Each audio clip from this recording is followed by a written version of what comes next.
Hey everybody, this is Alex Merced from alexmercedcoder.com with another tutorial on MercedUI. So we've kind of gone over a lot of the base functions, which are, being able to create components, being able to use state props, using a reducer, using the reducer and state locally and globally.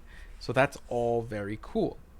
Now, another thing you do oftentimes is lifecycle functions. The idea of this is generally when you would do your API calls and stuff like that, because you generally want it not to happen in the constructor because of the nature of data in the constructor. You want it to happen, but you still want it to happen when the component gets created. Like it makes a call for like API data here for like let's say the user data, if this is a component that displays user data.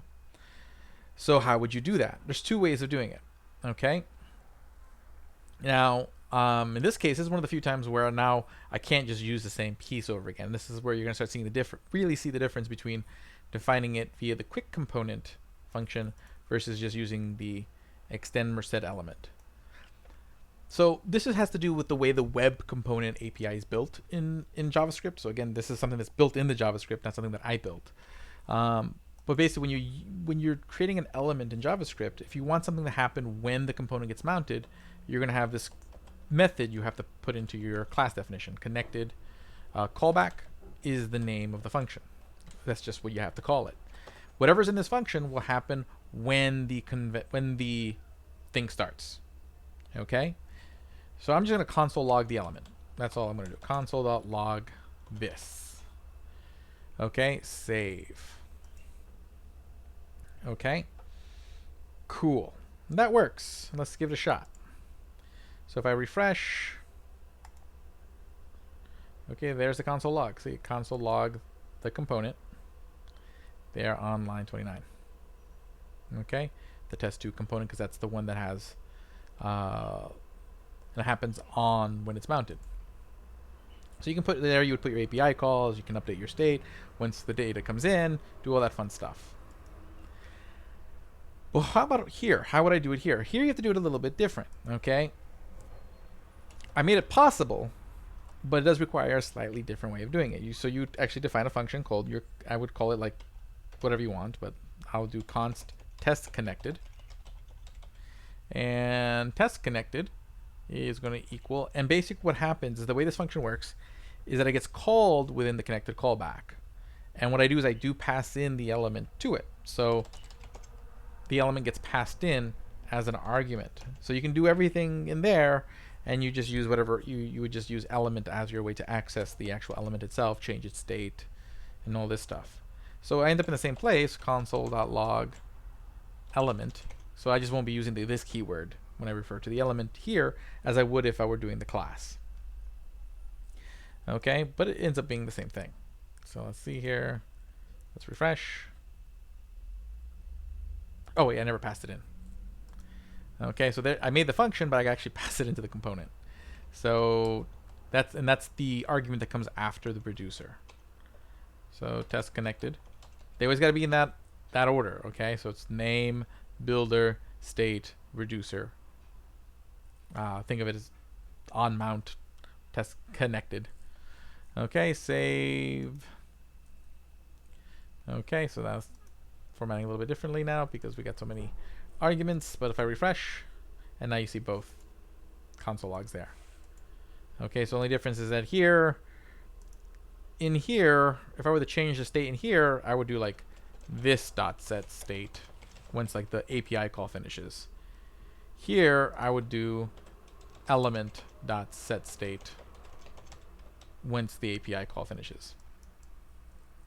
And as a side note, I do have a built-in API requesting. So that way, if you don't want to have to go set a separate script tag or whatever to get Axios involved, you could just do this, MUI request.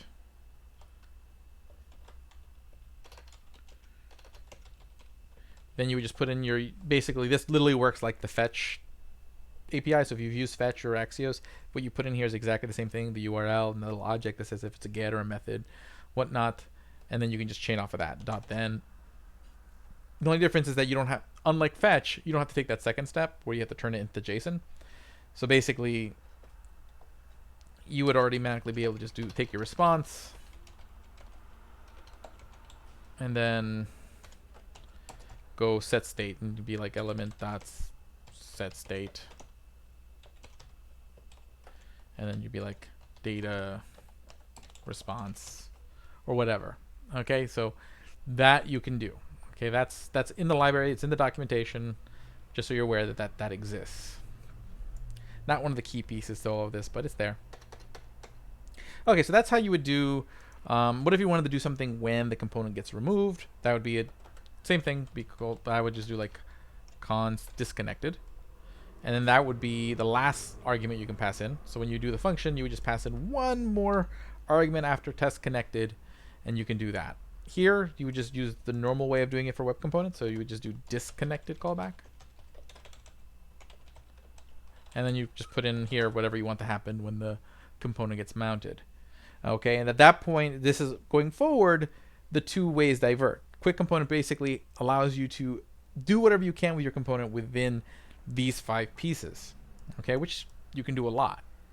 Okay, but what if you wanted to add, again, custom methods? If you wanted to, there's 2 other callbacks that are built into the web component API, which is adopted callback, which is like if you move the component somewhere else, and then there's attribute changed callback, which is kind of like props, but I already built in props, so probably not as something you'll need, but it's something that's there. If you wanted to use it, you have to use the class definition, because then you can actually define those things in here. That capability is not here, or at least not in a way that's easy to do. Okay, so with this, again, just with what we've already done so far, you can do like probably 90% of what you need to do here, okay, without a problem. And then, yeah. But again, if you need the extra flexibility for certain situations, you have this. So this exists to be convenient and more succinct, because see, that does look a lot nicer. But this exists so that way you have full flexibility. So you can literally do whatever you want. Because basically you have the whole HTML element base class built into there, and then you have my abstraction over it, which gave you state, props, and dispatch on top of everything else, and the global state. That's what MercedElement brings to the table. Cool. So that's lifecycle functions. So again, if you want something before or when the component mounts, it's your connected function. And then again, you can define a disconnected function afterwards if you wanted to. Okay, I'm going to get rid of those 2 because I don't need them for the remainder of these tutorials. I'm going to get rid of them here too, but you're aware of where they would be. Again, I would highly recommend reading the documentation on connected callback and disconnected callback in the MDN JavaScript documentation to fully appreciate the use of those. So I'll see you guys in the next video.